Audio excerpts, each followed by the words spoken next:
Welcome back to Adam and Geneva, YouTubers. Like my little song to you. Today we're going to. He's gonna read a book. I'm going to read a book. It's a book by Gary Larson, who created the Far Side cartoons. But it's a story about a family of worms called "There's a Hair in My Dirt." And this is the. I can see it. All right. There's a hair in my dirt, a worm story by Gary Larson. Beneath the floor of a very old forest, nestled among some nice rich topsoil, lived a family of worms, earthworms to be exact.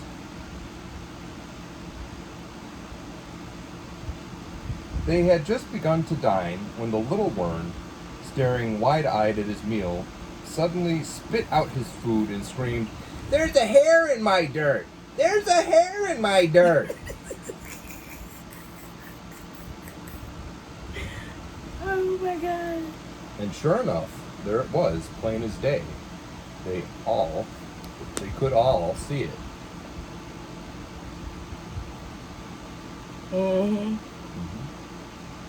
At first, the little worm was horrified, but soon that gave way to just being plain mad.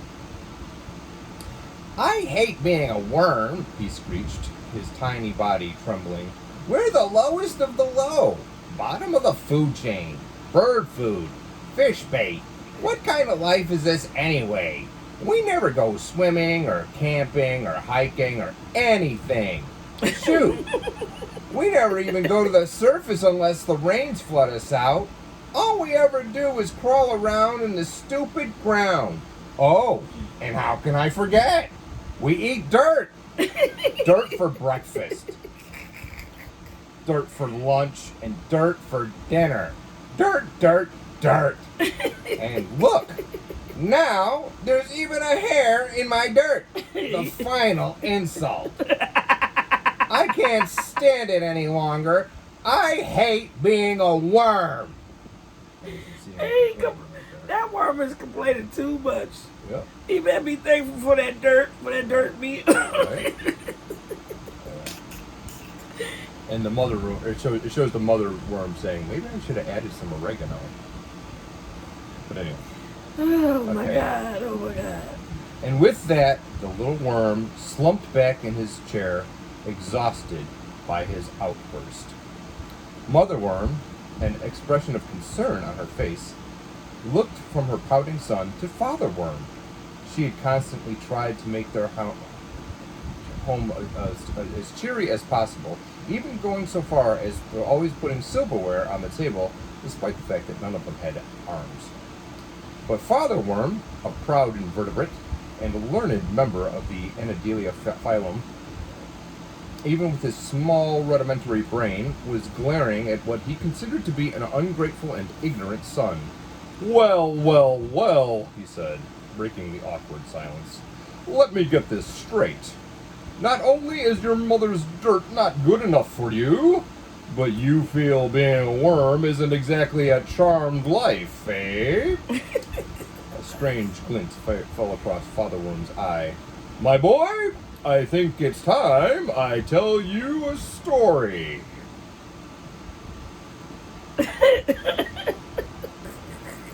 Well, you want to hear it? Here it go. The little worm looked up and sneered sarcastically. "If this is the one about the teenager worms and the insane trout fishermen, I've heard that one a gazillion times." "No, no," Father Worm calmly responded. "Not that story, though it is a good story. This one is different. This story has a happy ending." Oh, "I have an idea," Mother Worm chimed in enthusiastically. "Let's listen to Father's story, and afterward, maybe we can all have some fresh, cold dirt for dessert." And the little inset, it shows the little family, and the little worm goes, "I'm in hell." And so, Father Worm cleared his long, primitive pharynx and took a long, futile puff on his dirt-filled pipe and began his story. Y'all ready for it? Yeah. Here it goes. Once upon a time, in a forest not too far from here, lived a beautiful young maiden. Her name was Harriet. And Harriet loved the magic of nature, with all its magnificent plants and animals. One lovely spring morning, she decided to take a stroll along her favorite woodland trail. What wondrous things will I see today? Harriet thought to herself. I must say she was as excited as a tapeworm in a meat patty. With her first steps, Harriet took a deep breath and filled her lungs with the fresh air. Oh, thank you, trees and other plants, she called out. Thank you for making the air so crisp and clean. Well, as any worm with half a ganglion knows, the plants did a little more than just make the air crisp and clean. They made the air, air. Every molecule of oxygen in the Earth's atmosphere was put air by a plant. And last time I looked, the living were quite fond of oxygen. Heck, Yeah. even the dead need it, or they'd hang around a lot longer and get on everyone's nerves. Just walking along the forest, and I don't know, but you can tell there's a bear looking at a field guide to humans, and it shows different humans in the field guide. Okay. Soon Harriet met a family of squirrels who came bounding toward her, unafraid and looking for a possible treat. Gathering nuts from a nearby tree, Harriet was quick to accommodate them. Oh, you're all so cute, she gushed.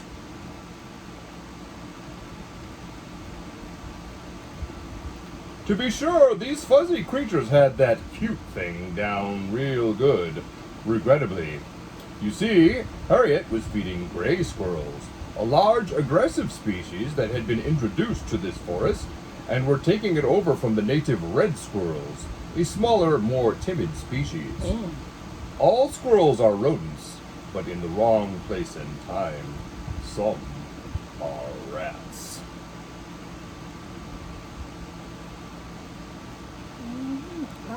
Never knew that. Around the bend, the forest opened up into a meadow of wild flowers as far as the eye could see. My! Harriet exclaimed, bedazzled. I'm gazing at a painting. Oh, Mother Nature, what an artist you are! Oh, Mother Nature, what a sex maniac you are, may have been a better choice of words. For Harriet was actually gazing upon a reproductive battlefield, using bright colors, nectar, mimicry, deception, and what other tricks they had up their leaves. These floral sirens were competing for the attention of pollinating insects. In a field of flowers, all is fair in bugs and war. Never A knew. little ways further, Harriet happened to look down and saw a column of ants crossing the trail. Ah! She smiled, noticing all the eggs they were carrying. Even the littlest creatures take good care of their babies. How adorable! Adorable? Well, as Grandpa Worm used to say, about as adorable as a nest of baby robins. These were Amazon ants, a species that, despite its name, lives in many parts of the world, and specializes in the enslavement of other species. And Harriet was watching a raiding party of returning home with their living booty. And it says, author's note, although most slave ants spend their lives toiling away, for example, getting up early to milk the aphids, few escape that fate by doting on the queen. Entomologists often describe these slackers as abdomen kissers.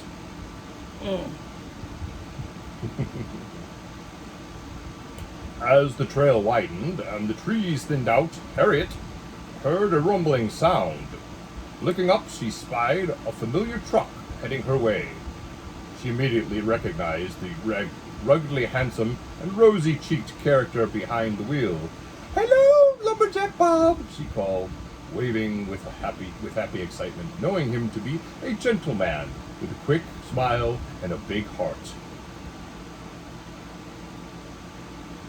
Well, kind and big-hearted and rosy-cheeked he might be, the latter caused by an expanded capillaries in his skin's dermal layer, but Lumberjack Bob was really just a regular guy with little education doing the one job he knew how to do, cutting down ancient trees that were here long before the first intestinal worms came over in the Pilgrims.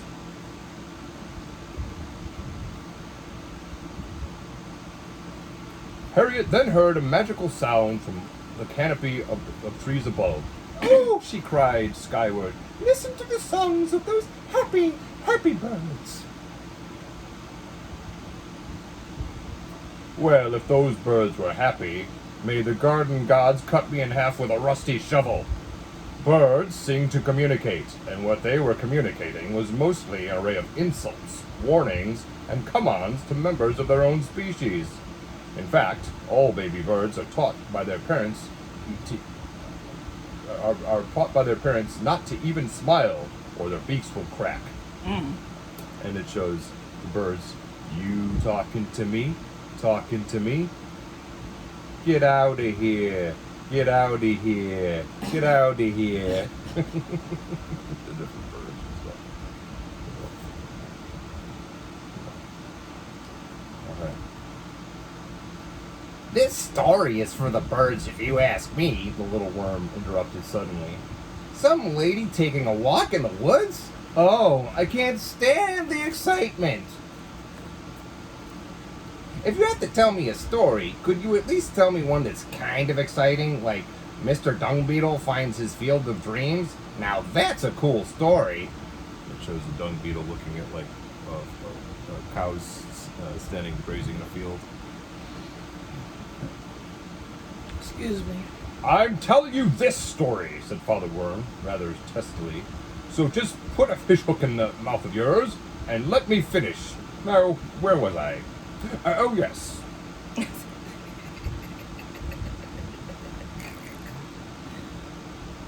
In the distance, Harriet noticed some movement at the far side of the meadow. "Fawns!" she happily exclaimed, and as she watched them, taking turns chasing each other and frolicking, while their mother grazed, she mused out loud, "Yes, little ones, go ahead and play your silly games, for soon you'll be all grown up and have to say goodbye to such carefree antics." Silly games, carefree antics, leech livers. As young animals play, they literally become smarter, as the neurons are formed in their brains. And, of course, smarter deer have a better chance of survival than dumber ones. You know, Bambi's mom never played much as a kid, and look what happened to her. Ooh. Around the next bend, the path skirted a lovely pond, and Harriet was elated to see a slow-moving, lumpy creature just in front of her. "Mr. Turtle!" she squealed, excitedly scooping up the startled reptile, and then, with a sympathetic smile, she added, "What are you doing out of your pond, Mr. Turtle? Well, I think I'll just send you right back home." So Harriet wound up and hurled the bewildered animal into the middle of the marsh, where it landed with a loud and satisfying kerplunk.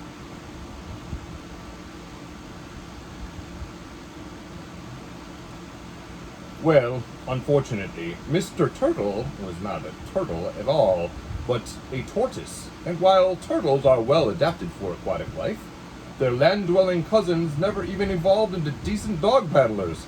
Sadly, the little reptile sank to the bottom, where it promptly drowned. Even worse, who knows how many of our parasitic loved ones went down with the ship. The little turtle says, "Oh, the irony." Right. As the middle of the pond bubbled, Harriet's eye was caught by a large and colorful insect flying above the surface. "Dragonflies!" she exulted. How, look! How they dance in the air like winged ballerinas!" Winged ballerinas? Winged assassins in tutus might have been closer to the truth. Dragonflies are skilled predators, and their graceful aerobatics. If their graceful aerobatics have anything to do with dancing, I'm a sea monkey's uncle.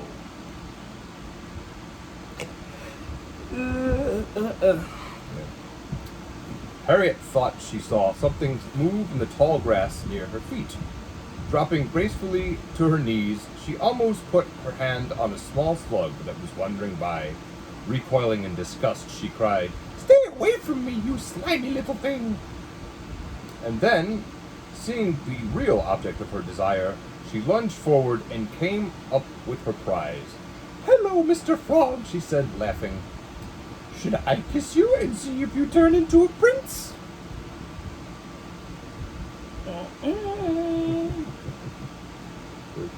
Fortunately for Harriet, she didn't kiss the little creature, for it wasn't Mr. Frog she was holding, but Mr. Toad. And like most toads, and some frogs, this one packed a powerful and sometimes lethal toxin in its skin. On the other hand, the slug was actually quite harmless, if perhaps a bit gooey. Kissing out of your species is not really recommended, son, but if you have to, always choose a gastropod over an amphibian.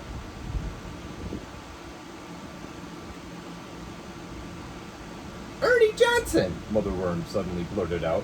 "What?" Father Worm asked, finding his story interrupted for the second time. "Ernie Johnson!" his wife repeated. "I went to my high school prom with a slug named Ernie Johnson. And Ernie's slime might have been harmless, dear, but it certainly wrecked my evening.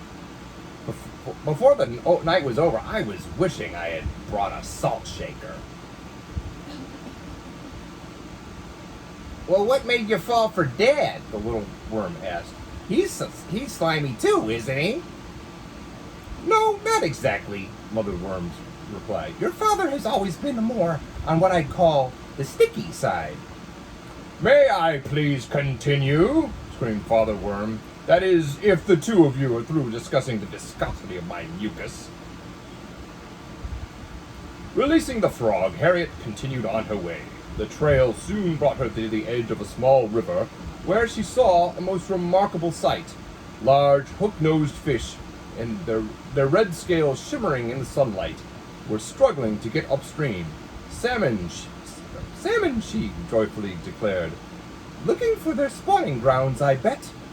This is the one image I forgot to show you before. Ernie Johnson. Sorry. Good. Salmon spawning. Okay. Well, technically speaking, the salmon weren't looking for their spawning grounds. They were smelling them. When salmon hatch, the smell of home is branded into their brains forever, and even though they may wander the ocean for years, their incredible noses will one day lead them right back to where their life began. Now, we earthworms have our own little miracle when it comes to breeding. Each of us has both male and female reproductive organs, but that's a story I'll tell you when you're a little longer, son.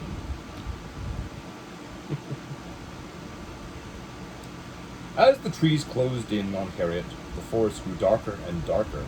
Sensing that she was being watched, Harriet looked up at a nearby tree and was momentarily startled to see a large pair of ominous eyes staring back at her.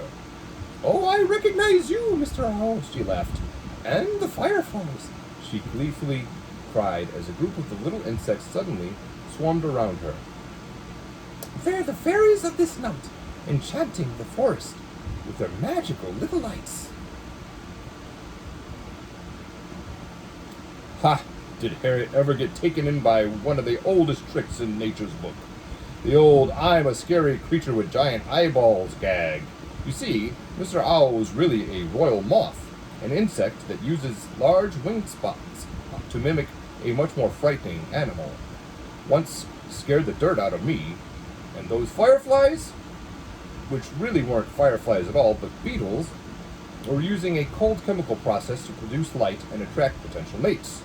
Beautiful, yes, but if anyone thinks they're magical, I've got some hard pan in Florida to sell them.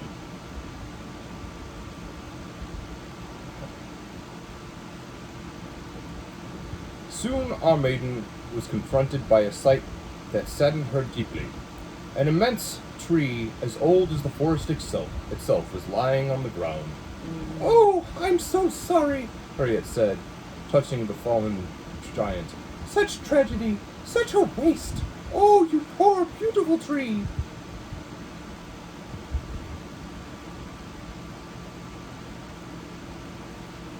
Well, truthfully, the tree's fate was a far cry from being a waste. These large nurse trees, as their name implies, are the key to new growth and survival in the entire forest. In fact, a fallen tree is arguably more alive than a standing one. So much of their mass is taken up with other organisms. As a famous worm once wrote, "I think that I shall never see a poem as lovely as a big rotting tree carcass."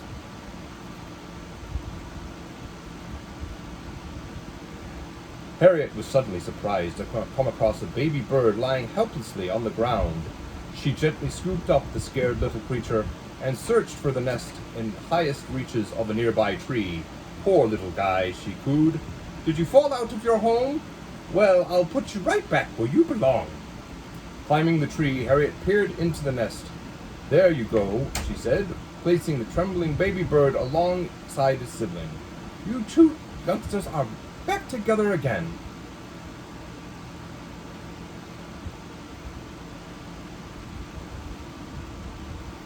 But not for long. As soon as Harriet was gone, the fledgling found itself plummeting back to Earth. You see, she had rescued a baby golden eagle, a species which the strongest sibling ensures its own survival by giving its younger brothers and sisters the old heave-ho. Author's note, this behavior always takes place in the parent's absence, which would come as no surprise to the younger siblings of all other species. Wow. Wow. Sibling rivalry is always the same. Okay. Scrambling up the tree, Harriet's view was marred by the sight of a forest fire raging out of control, but fortunately moving away from her. "Oh, the suffering, the loss of life," she lamented. "Someone should try to put it out." Someone should mind their own business from nature's point of view. Big, healthy trees don't burn very easily, unless flames are stroked with a lot of fallen branches and debris. Occasionally, fires, if certain two-legged vertebrates would just let them run their course, benefit the forest by keeping all that dangerous kindling from piling up. But, boy, if it does pile up, whoosh, better watch your anterior end. Shows two little squirrels blaming each other for starting the fire. Wow. But Harriet's spirits didn't stay dampened for long, and she decided it was time to return home. As she hummed a cheery tune, she reflected on how lucky she was to live in the forest and be so close to nature. Oh, the things she had seen!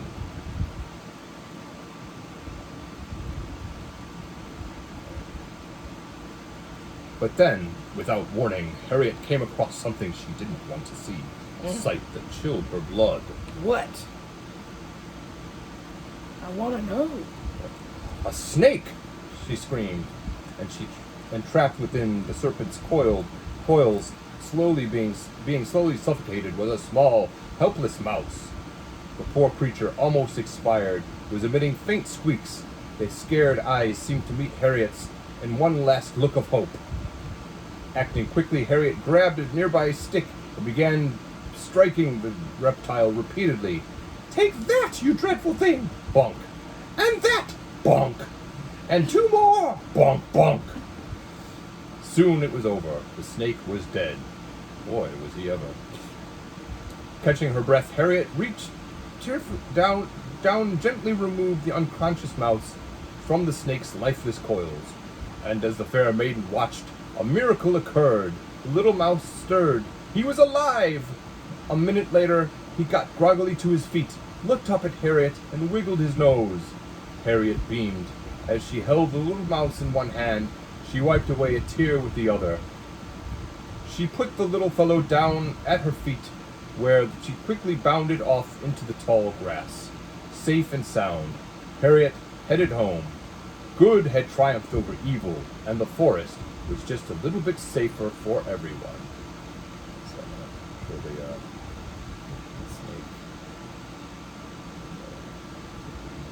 the snake. Here. And then. Well, actually, the snake Harriet killed was a king snake, an efficient rodent-eating predator, and that cute little mouse that she had saved was a vector for a very deadly disease. Ooh. When Harriet wiped the tear from her eye, a virus, which was living on the mouse's fur, invaded her body. And one lovely spring evening, Harriet, delirious with fever, stumbled out of her little cottage, fell over, and died. The end. Oh my God. So the hair that they were eating. Wait. It's not done yet. I'm not done yet. Okay. Okay. Excuse me. She died? The little worm yelled. What kind of story is that? It's supposed to cheer me up. Boy, I'm really full of warm, wormy feelings now. Thanks, Dad. Father Worm sat back in his chair, trying to be patient, but secretly thinking that perhaps his son was short a neuron or two. Look, my boy, he said, I'm afraid you haven't quite grasped the point of the story. Shows the father thinking the kid is fish bait. And Mother Worm says, hey, somebody's got their butt on the table. Let me see. Oh. The little... Yeah, I see. And the little worm saying, uh-oh, here comes the moral. Okay. So what was the moral of the story? Okay, well, let's see. Hold on a second. I want to know. There you find out. You see, Father Worm began, Harriet loved nature, but loving nature is not the same as understanding it. And Harriet not only misunderstood the things she saw, vilifying some creatures while romanticizing others, but also her own connection to them.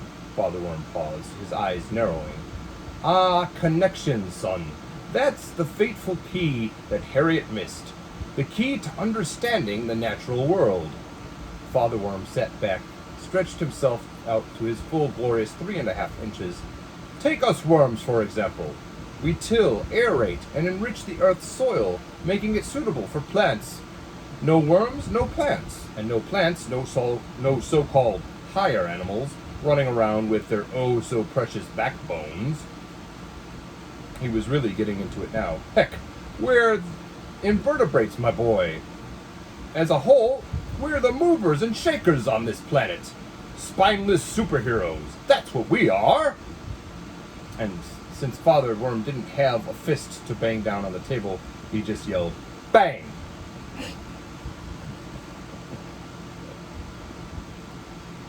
The little worm sat there for a moment, thinking about what his father had just told him.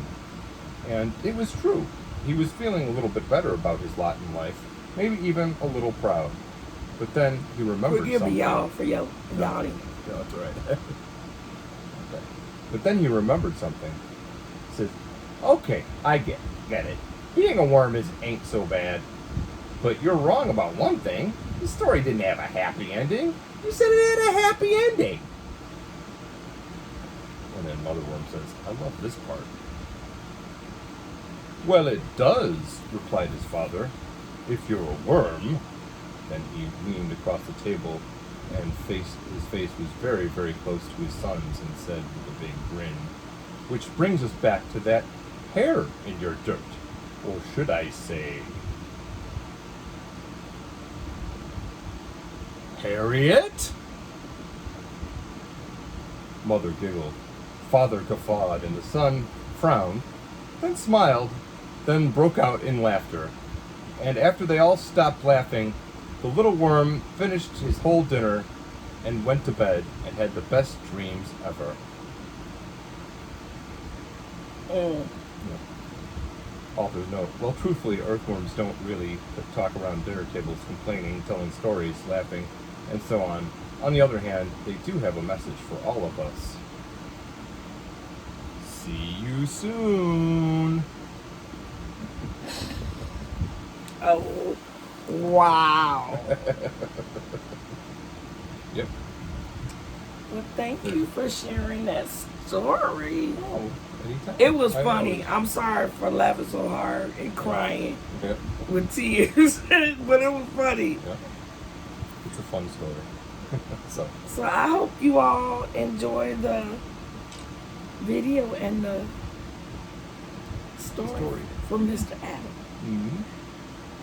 I like his voice, so I like when he reads stories like that, and it just like make you laugh or like be a kid again or something like that. You be like, come on, get to the end. I want to find out what's going on.